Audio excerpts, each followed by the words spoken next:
What's up, guys? We have so much silly season news and NASCAR news that was announced all over this past week. We have to get to it because there are some really exciting and really surprising news pieces here. So let's start with what you're seeing on your screen. Adventhealth has expanded their partnership with Chip Ganassi Racing and will be on Kyle Larson's car for the Clash and the Fall Kansas race. They will also be on Ross Chastain's number 77 car for Spire Motorsports, which will be prepared by Chip Ganassi Racing, like Jamie McMurray's number 40 last year in the Daytona 500. His Adventhealth scheme will have a watermelon twist to it, as you can kind of see the watermelon seeds on the bottom there. And he will do the Daytona 500 in that car, and he will do the Coke 600 at Charlotte in that car. So it shows that Chip Ganassi Racing does not have their eyes off of Ross Chastain, is still fulfilling their deal with Ross Chastain after DC Solar went bankrupt. So Ross Chastain getting in a competitive Cup car for 2 races for Spire Motorsports in that 77, even though it's basically a Chip Ganassi Racing car, with Adventhealth as the sponsor for both races. David Ragan, yes, David Ragan, who retired at the end of the 2019 season, is coming back for the Daytona 500. That's all we have announced for his races. He said before he retired that he still wants to do part-time, so this may not be the only race, but this is the only race that is announced. But we do know that he won't run the full season. David Ragan is racing in the Daytona 500 in the number 36 Select Blinds and Speedy Cash Ford Mustang for Rick Ware Racing.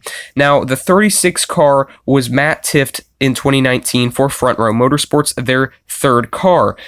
And since Matt Tifft and his sponsorship is gone, they scaled back to 2 cars. And this 36 car, Front Row Motorsports, is selling their charter to Rick Ware Racing for their 3rd car. So this is a Rick Ware Racing car. It's not Front Row Motorsports, but it's kind of similar to this Chip Ganassi thing I talked about with Spire, is that it's going to be under the Rick Ware Racing banner because now they have that charter of the 36. May only be the 36 for this race because it's just David Ragan, like the 40 with McMurray. And but it will be prepared by Front Row Motorsports. That's why they're using the number. So it'll basically be a Front Row Motorsports car. Select Blinds was on David Ragan's car for a few races last year as the primary, including the Daytona 500, and Speedy Cash is coming back as well. Justin Haley, the Coke 400 winner in 2019 for Spire Motorsports, is actually going to attempt the Daytona 500 for Colleague Racing. Yes, Colleague Racing is going to attempt their first ever Cup Series race at the Daytona 500. They will be in the number 16 Chevrolet Camaro ZL1 1LE with sponsorship from the Fraternal Order of Eagles, or the FOE, which is a longtime partner of Justin Haley. Now, Haley races for Colleague Racing in the NASCAR Xfinity Series in the 11 car. This will be his 2nd year with them. And yeah, it's interesting that Colleague Racing is making their first Cup Series start, possibly. They will attempt it. Now, Colleague Racing is affiliated with RCR, and they're on the grounds of the RCR shop, so it should be pretty much an RCR affiliated cars. So we still have quite a bit of cars without charters for the Daytona 500. Colby Howard, an 18-year-old who has only done 4 ARCA starts and 2 truck starts, which were at the end of the 2019 season for Young's Motorsports in the 20, will be doing most of the NASCAR Xfinity Series races for JD Motorsports with Gary Keller. The number has not been announced, but Colby Howard will start his first race in Phoenix in March. And Colby Howard has literally no experience. This is a bad move, but he has money from the Hope Foundation as a sponsor. So we'll have to see how Colby Howard does, doing probably out of the 33 races, I'd say 26, something like that. It's probably just because of age restrictions he can't do Daytona, and maybe not even age restrictions, just like experience restrictions. Honestly, I'm surprised they let him even in the Xfinity Series to do this many races. David Gravel will do 6 Truck Series races for GMS Racing in 2020 in the number 24 truck, now that Moffitt's going to that 23. The only one announced is Eldora, the Dirt Derby, and he will have sponsorship from Exalta. The other races are not announced, and they do have sponsorship lined up for the other races, but that sponsorship will be announced at a later date. So nice to see David Gravel doing this. I mean, David Gravel's a champion in Knoxville Nationals this year, or 2019, gosh, not used to it being 2020. But yeah, so we'll have to see how he does. Jeff Gordon lined this up for him with Exalta and all that, so that's nice to see there. Thad Moffitt, grandson of Richard Petty, will be doing the Daytona ARCA race for DGR Crosley, once again lining up their team and expanding their team even more. He will be driving. That's the only race announced, is Daytona, the season opener.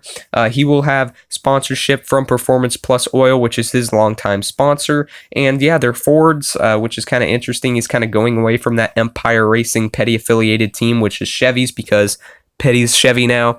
And he's going back to Ford with DGR Crosley. The number has not been announced yet. I mean, he's on track right now probably, but I mean, besides if you're there, I mean, nobody else has seen the car or the number. So he'll be teammates with Haley Deegan and Tanner Gray in Daytona.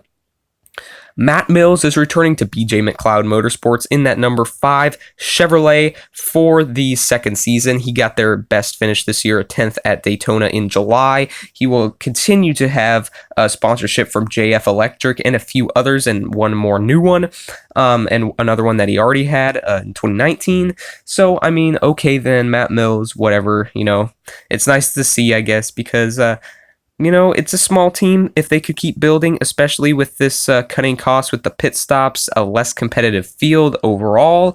So we'll have to see what they can do. And I believe Vinnie Miller is returning as well to that 78 car for BJ McLeod. Wyndham Rewards sponsorship of Ryan Newman has signed a multi-year extension with them. Their first race will be at Las Vegas on February 23rd. So that is nice to see there. More staying with Ryan Newman. They started with Roush in 2018, part-time with Matt Kenseth. So yeah, they're staying with them. Keen Parts has announced their schedule. They were staying with Corey LaJoie in that Go Fast Racing number 32 car. I'll name a few, you know, like Indianapolis and Richmond. I'm not going to name all of them because it's quite a bit. That's their primary for all of it. Speaking of Go Fast Racing, Ryan Sparks will be their crew chief for Corey LaJoie. He's moving over from race engineer over on the 3-car of Austin Dillon at RCR. He has been with RCR forever. He's won both of Austin Dillon's races, Daytona 500, Coke 600. He's been with Austin Dillon as an engineer for both of Austin Dillon's championships in trucks and Xfinity 2011 and 2013. The short track package that is rumored, Corey LaJoie leaked some things. He said that the spoiler will be less than 3 inches, and they will have half the downforce. This will be on the road courses and short tracks, probably, you know, 1 miles as well. And they will have half the downforce, a little under 3 inches spoilers, which they had in 2018. They will go back to 750 horsepower at those tracks. And Adam Stern also reported that they are wanting to make changes to the splitter, so there may be more coming. Teams like this. So yeah. Chad Fincham. So this quite isn't confirmed, but if you look on Bob Pockrass's Twitter, he talked about the non-chartered teams for the Daytona 500, and we already know MBM Motorsports has 2 cars, one with Timmy Hill, we know, and a Ford, but then they will also have the 46 Toyota, which are both don't have charters and are trying to attempt the Daytona 500. Now, the number 46 Toyota has not had a driver yet, but he said on there that it will be Chad Fincham, which makes sense. He's one of their drivers in the Xfinity series along with Timmy Hill, so it seems like he will possibly be making his second career Cup Series start. His other one was in like 2018 in the 66 car Toyota for MBM Motorsports, also at Bristol, which he crashed as well. Danny Johnson will be Tommy Joe Martins's and their other drivers in Martin's Motorsports number 44 Chevrolet. So yeah. I mean, okay. So, yeah, there's the news we have. So, of course, that's a bunch of news from yesterday, so much of this news was announced and this past week. So thank you so much for watching this video, guys. A few paint schemes were revealed as well, like Chase Elliott's, Martin Truex Jr.'s. Just now I seen Alex Bowman's Exalta one, which is the same as 2019, so not much there, except they got the slightly different Camaro. And yeah, I think a few others were too that I'm just not thinking of right now. So thank you so much for watching. Like I said, of course I will see you on the next one. Thank you so much. Thank you so much for everything. So bye, guys.